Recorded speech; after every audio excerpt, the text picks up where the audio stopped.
मेरी माँ बचपन में मर गई थी। मेरे अब्बा ने दूसरी शादी कर ली। सौतेली माँ के बारे में जो सुना था वो उससे भी बढ़कर निकली। मुझसे सारे दिन घर का काम करवाती और मेरे भाई रहीम मुझसे छोटा था, उसको स्कूल से हटाकर भी अब्बा के साथ खेतों पर भेज देती। मेरे लिए जब भी कोई रिश्ता आते तो उनको हमारे हालातों के बारे में बताकर कहती कि 2 कपड़ों में कौन लड़की विवाह कर ले जाता है, हमें रिश्ता मंजूर नहीं। वह रिश्ता खराब करने में कोई कसर ना छोड़ती। वो रिश्ता लाने वालों के सामने मेरे बारे में अजीबोगरीब बातें करने बैठ जाती थी। दरअसल वह नहीं चाहती थी कि मेरा रिश्ता तय हो।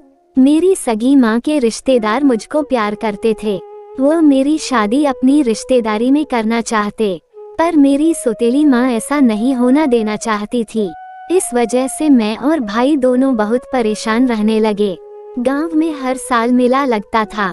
उस रोज भाई मेले में गया हुआ था कि वहां उसका टकराव मेरे पूर्व मंगेतर सोहेल से हो गया।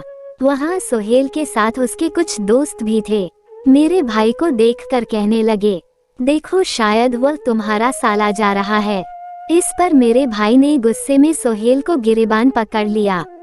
तुमने खुद रिश्ते से इनकार किया, तुम लोगों ने खुद मंगनी तोड़कर रिश्ता खत्म किया, तो अब तुम्हारे दोस्तों को क्या हक बनता है कि वह मुझे तुम्हारा साला कहे। यह मेरे लिए गाली है। तुमने सिर्फ इस वजह से मेरी बहन से शादी से इनकार किया कि दहेज चोर ले गए थे, इस कदर लालची हो। इस पर सोहेल बोला, तुम लोग शादी से बचना चाहते थे, इसी वजह से झूठा बहाना किया था, कई दहेज चोर ले गए हैं।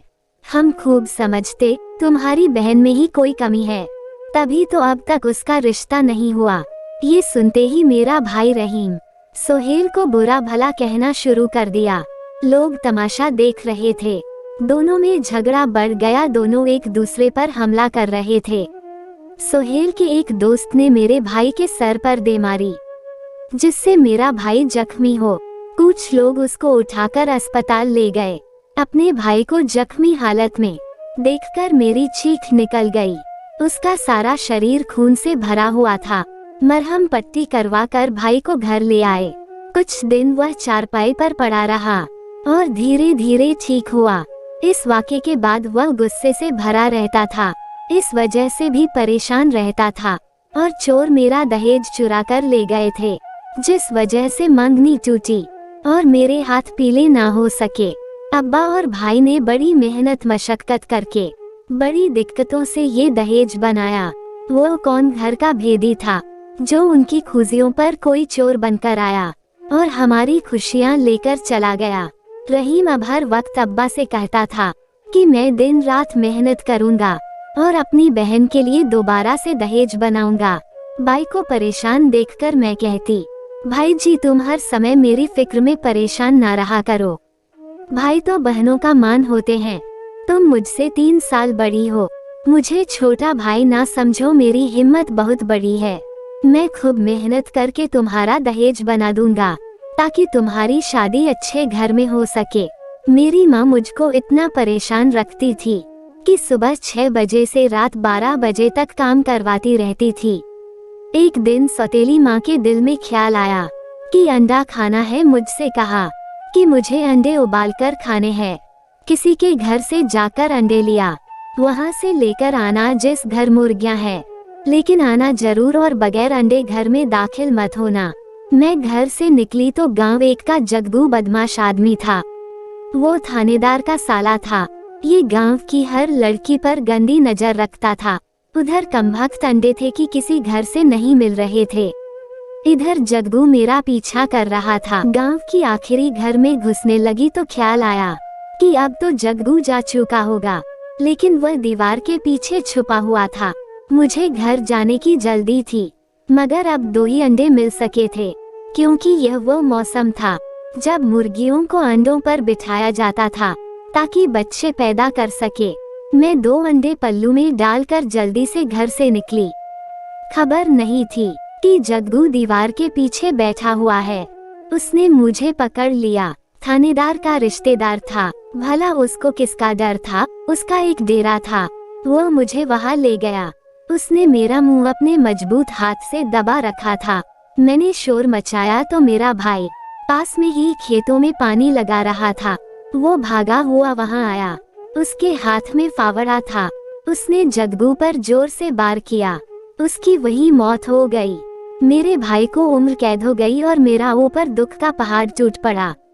मेरे अब्बा बेटे का दुख सहार ना पाए हमें छोड़ चले गए। मेरी तो दुनिया ही लूट गई थी और इधर सौतेली माँ को मौका मिल गया था। अब कौन था जो मुझको उनके सितम से बचाता। मैं बिन कसूर बदनाम हो गई थी और इस बदनामी में मेरी माँ का ही हाथ था, जो तरह तरह के किस्से मेरे बारे में गांव वालों को सुनाती। एक दिन रोटियां तंदूर में लगाते हुए मैं जाकर घड़े से पानी निकाल कर पी लिया। इतने में सारी रोटियां जल गई तो मेरी माँ को रोटी जलने की बो आ गई। एक साथ 4 रोटियां जला दी। उसने पास पड़ी लकड़ी उठाकर मुझको पीटना शुरू कर दिया। बोली, क्या यह आटा तेरे खसम के घर से आता है जो इतनी बेदर्दी से सारी रोटियां जला दी? दफा हो जा जहाँ से और नहर में जाकर डूब मर, तू ही गलत थी जो जग्गू ने तुझको उठाया, वरना कौन है ऐसे किसी की बेटी को खींचकर डेरे पर ले जाता है। मेरा सुहाग जान से चले गया। अब निकल जा मेरे घर से। लौटकर घर के भीतर मत आना। अपने घर से निकली। कड़कड़ाती धूप का वक्त था। मैं जाती भी कहा। मैं दरवाजे की चौखट पर बैठ गई तो मेरी माँ ने करीब आकर मुझको बाहर गली में धक्का दे दिया और दरवाजा अंदर से बंद कर दिया। खड़ी दरवाजे पर खड़ी सोचती रही कि कहाँ जाऊं। उस दिन मेरे दिल का दरवाजा भी हमेशा के लिए बंद हो गया और मेरे बाबुल के घर की तरफ सिर पीट कर ली, क्योंकि इस चारदीवारी के अंदर सौतेली माँ नागिन की तरह सक पका रही थी और मुझसे प्यार करने वाले इस अब जहां से दूर जा चुके थे। मैं थके थके पैरों से आड़ी तिरछी और लंबी चलने लगी। पसीने में नहा जाने की वजह से भूख का एहसास कम हो गया। कुछ हवा लगी तो गर्मी में राहत मिलने लगी। पैरों के साथ साथ चलती कहाँ पहुंच गई मुझे कुछ पता नहीं। मैंने सोचा कि मुझे जीने का कोई हक नहीं, मुझे तो टूटकर ही मर जाना चाहिए। मैं मनहूस हूँ। वाकई मेरी वजह से मेरा बाप और भाई हमारे पास नहीं थे। मैं गांव में किसी रिश्तेदार का दरवाजा भी नहीं खटखटा सकती थी, क्योंकि गांव में मशहूर हो गए थी कि इसको कोई उठा ले गया था।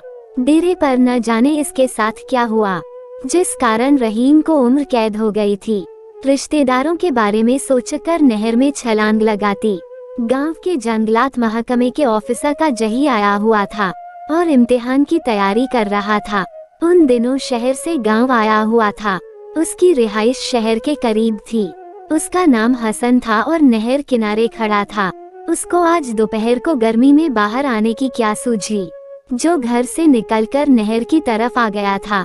ये तो शाम का वक्त ना था। शायद कुदरत ने मुझे बचाना था, जो भरी दोपहर में नहर की तरफ जाने का ख्याल उसके दिल में डाल दिया। उसने देखा कि एक लड़की ने नहर में छलांग लगा दी है।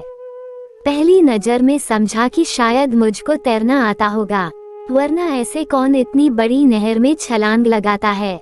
अगले लम्हे उसको अंदाजा हो गया कि मुझे तैरना नहीं आता। मुझको डुबकियां लगाते देखकर उसने नहर में छलांग लगाती। बहुत अच्छा तैराक था, मुझको मरने से बचा लिया। अगर हसन अच्छा तैराक ना होता तो मुझे नहीं बचा पाता। तरना वह किसी तरह मुझे किनारे ले आया। इतने में उसका ड्राइवर आ गया। उन दोनों ने पहले मेरे पेट से पानी निकाला, मुझको अस्पताल ले आए। मैं बेहोश थी। अपने घर लाकर मुझसे पूछा। मैंने साफ साफ सौतेली माँ के हाथों जो मुझ पर बीती थी उनको बता दिया और हसन ने अपनी माँ को बुलवा लिया। हसन की माँ दिल की बहुत अच्छी औरत थी। मैंने उन्हें अपनी सौतेली माँ और अपने बारे में सब बता दिया। उन्होंने सब सुनने के बाद मुझे अपने पास रखने का फैसला कर लिया। इस किस्से की गूंज गांव में भी सुनाई दी, मगर मेरा कोई भी वारिश बनने को तैयार ना हुआ। 1 साल तक हसन की अम्मी के पास रहने के बाद उनकी प्रक्रिया में एक अच्छी फितरत की लड़की साबित हुई तो 1 साल में बहुत आराम दे दिया था। मेरी किस्मत अच्छी थी कि मैंने उनका दिल जीत लिया। उन्होंने आपस में सलाह मशवरा करके मुझको बहू बनाने का इरादा कर लिया और हसन को भी इस पर कोई ऐतराज नहीं था। बेसहारा यकीन और सौतेली माँ के हाथों सताई हुई लड़की को आज एक खुशहाल घराने की बहू बनाकर वो खुशियाँ मिली थी जो मैंने कभी सपने में भी ना सोची थी। मेरे नसीब में एक बड़े घर की बहू बनना और राज करना लिखा था। मेरे तो नसीब अच्छे थे जो हसन मेरी जिंदगी में फरिश्ता बनकर आए। आज मैं उनके साथ खुशहाल जीवन जी रही हूँ।